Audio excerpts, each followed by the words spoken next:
Morning and welcome to One Grumpy Old Man and His Classics.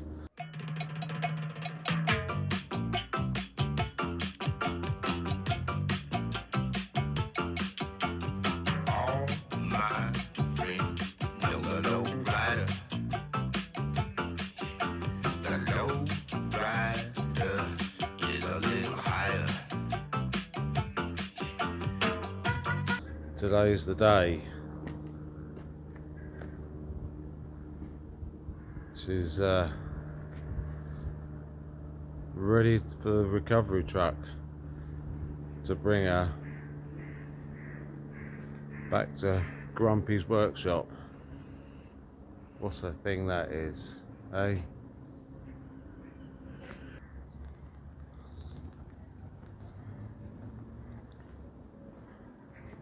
The text said it'd be between 9:30.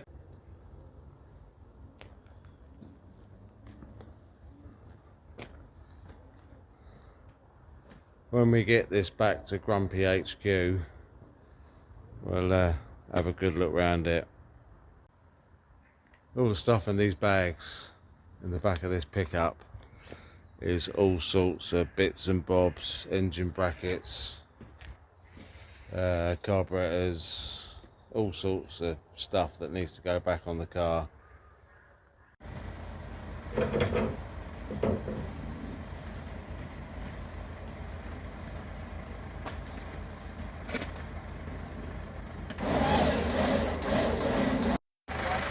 I'll put a link in the description. It's back in the drive, so let's go and have a quick walk round and I'll show you what it needs doing. I mean, no matter what angle you look at these things, they're a good looking car. I mean, you'll have to excuse the way the car is at the moment, but that's a reconditioned radiator in there. We've got some boxes of goodies down here. You know, the interior is remarkable on it. It's just a really beautiful thing, you know. And look at this, look. So, quarter lights on the front, you know, and then quarter lights on the rear. You look how well engineered these are. Look at that. That's all metal, none of your plastic rubbish. And look at how that mechanism works. You know, this car's 60 years old. Look at that. That action is just outstanding. Okay, we got the fake wood on here. Typical sort of 60s type thing. Let's go in and have a look at the front. Let's move some of this stuff. Some more goodies in there. That's a cover for it. Let's get in and have a look. Look at the clock. Got an oil gauge there. That's non-standard, but we can forgive it for that, can't we?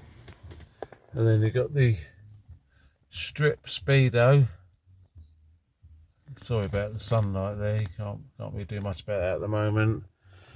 But yeah, you got the wireless tone button, medium wave or long wave. I don't think we'll be getting very much on that. Got all the different buttons here. That's your ignition switch in the middle. So yeah, this is a 3-speed automatic.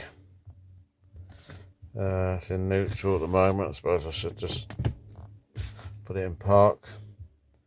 But yeah, you've got a glove box this side, and then this side you've got a glove box, and they're both locking. So just there, that's the lock for that one, and that's the lock for this one. What have we got in here? We got anything interesting? Just bits and bobs. But I think in this side, look at this. Owner's maintenance manual. I guess that's probably original. Let's have a look, see what else is in here. I can't imagine there's any service history book in here. That would just be owner's instruction manual. Distribution and dealers. So you get an instruction manual and you get an owner's manual. What about that then? Outstanding. So let's put that back in there where it belongs. Let's have a dig around, find out what's in there. So this is heater control, hot and cold, up and down, in and out, shake it all about. Cool, blimey. Wonder how old that is. Wow. That dinky little mirror. What's left of it? Oh, even the driver gets one too. So yeah, there's not a lot to see in it at the moment. The carpet's all good. You know, a little bit faded. But again, you can forgive it for that, can't you? Because it's, you know, it's 60 years old. Let's get out and have a look round. So door trim panels are good. Got lovely chrome door tops. That's all proper job, isn't it? So yeah, interior wise, she's pretty good. There's some aftermarket seat belts in there. It's got the I believe they call these the ET headrests for obvious reasons, but what I like about these early cars, I think they call them the Series 1 cars, so you've got no chrome moulding that goes along the waistline there. That's not vinyl covered like Series 2s. They're just, you know, just a nice looking car. So there's the reg.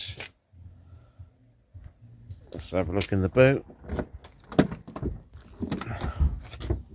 It's a bit of a mess in there at the moment, but you know, all this is all really good. You know, it's just really nice and sort of matured, if you want to call it that. It's just all nice, you know. There's no, I don't, all right, let's give that a bit more of a, I got that? No, I didn't. Bit more. No. There we go. Don't want to go too, don't want to manhandle it too much. I needed a bit more of a, look at these. If you're a certain age, you'll remember these things. Got a little reflector in them, and they, you know, for when you open your doors. So if you banged another car, you don't damage paintwork on either car. And then wing mirrors, not door mirrors, wing mirrors. Don't know whether we're going to be able to get round here enough. Look at that grille. That's some sort of, that grille is some sort of alloy, you know, proper. I mean, I'm getting my hand in the way here. Look at that Viking badge. Look at that Rover. You know, what a fantastic thing. But yeah, this is some sort of alloy, not plastic, you know, when things were made proper, you know. The old Lucas, is that Lucas? Yeah, Lucas fog lights. Just a really nice setup, isn't it? Of course, you've got these on top of the side lights, so from the driving position, these would not light up as such, but the light would shine up to these so you could see that they were illuminated. But yeah, really, it wants a good bath. Not been washed in probably a decade or more, so before I put a cover on it, I'm going to give it a good thorough deep clean. because it is pretty grubby. It doesn't show up on camera so much, but once it's cleaned, this will come up really nice. So I think we'll leave it there for now, and then we'll oh, did I show you under the engine bay? I think I did, didn't I? Yeah. So let's leave it there just in case I missed it. I can't remember, but yeah, so this is the engine that I put in it. Obviously there's loads of stuff missing. It just needs quite a lot of reassembly work and a little bit of an imagination, get it all back together, because it's not quite the right engine for this car, but I'm sure it will go well. I mean, look at all this, it's all really nice, solid condition. Well then, what do you think of the Viking? Probably can't see it because we've got the brightness of the light, but she is out there on the driveway, just there. So I'm really looking forward to this. This is going to be a great project. Not really quite sure where to start on this. I've got quite a few bags of loose components, you know, engine components and all sorts of things. Like I might have said, the engine was seized on this. We couldn't free it off, so we just had to go down the route of getting another engine for it. This car is a 2-litre single carb, but the engine that we've got is a 2-litre twin carb. Now, in Rover's infinite wisdom, why they designed it like they did, but the 2-litre single carb doesn't have a separate inlet manifold. It's all part of the cylinder head, where the twin carb has a separate inlet manifold. Now, you know, we could have taken the head off the old engine, put it on the new engine to keep it a single carb.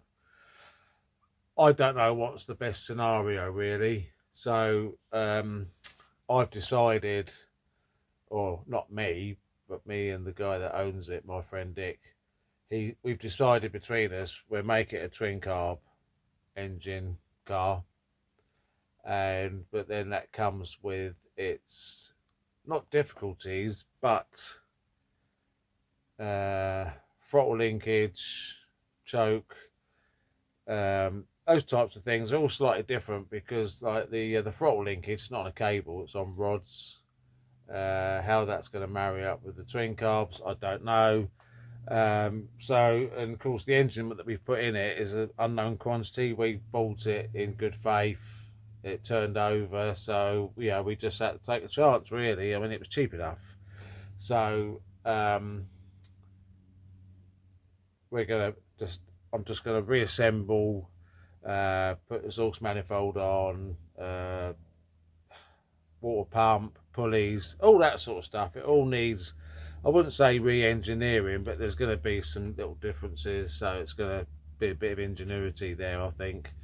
So I believe I've got everything. I've probably got double of some stuff, you know. I seem to have 2 distributors, 2 water pumps, loads of pulley bit. I've got all sorts of stuff. So I think first what I need to do before I start actually working on the engine is get everything that's come with the car, lay it out, and then pick out the parts that I think that we're going to need to use first.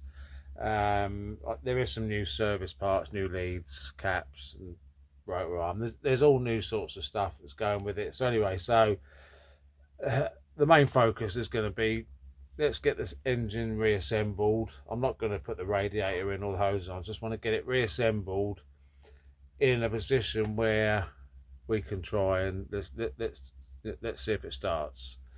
If it starts, then we'll work forward from there. You know, all the cooling system and all that type of stuff. So I think I said the carburetors, the twin carburetors, I'm going to have to strip them down and have a look at them, because they've not been used in 30 years. I think this engine's been sat around, so there's going to be quite a bit of tinkering before we can go like for a start up on this. So that's where we are for this video. You know, we've picked it up, we've had a little look around it, and I've sort of given you a brief where we're going to start. And of course, once that's done, if we can get it started, well, once it's running, all that type of stuff, then I'm going to move on to all the braking system, because the brake pedal was just rock hard. So I think that's the master cylinder that's probably just partially seized or got loads of corrosion in it or whatever. So all that I need stripping down, looking at the calipers, the front calipers, I'm going to take them off, strip them down, overhaul them. The rear brakes concern me a little bit because they're inboard. They're a bit like a Jaguar type setup. You know, you've got the discs and the calipers inboard next to the diff, so it's not the easiest to get to. So that's going to be a bit of a challenge. But anyway, but yeah, that's it. That's where we are, and hopefully next video where you'll see me sort of sorting out what I think we need, and then just slowly nibble away of reassembling the engine. So I think that's it for this video. So, you know, if you're looking forward to seeing the Viking, you know, give me a thumbs up. You know, you don't have to subscribe. You know, it's entirely up to you. But, you know, it would be great to see a few more subscribers to the channel. But or maybe what I'm doing, not a lot of people are interested. I don't know. Doesn't matter. So, you know, I'll see you on the next one. Bye.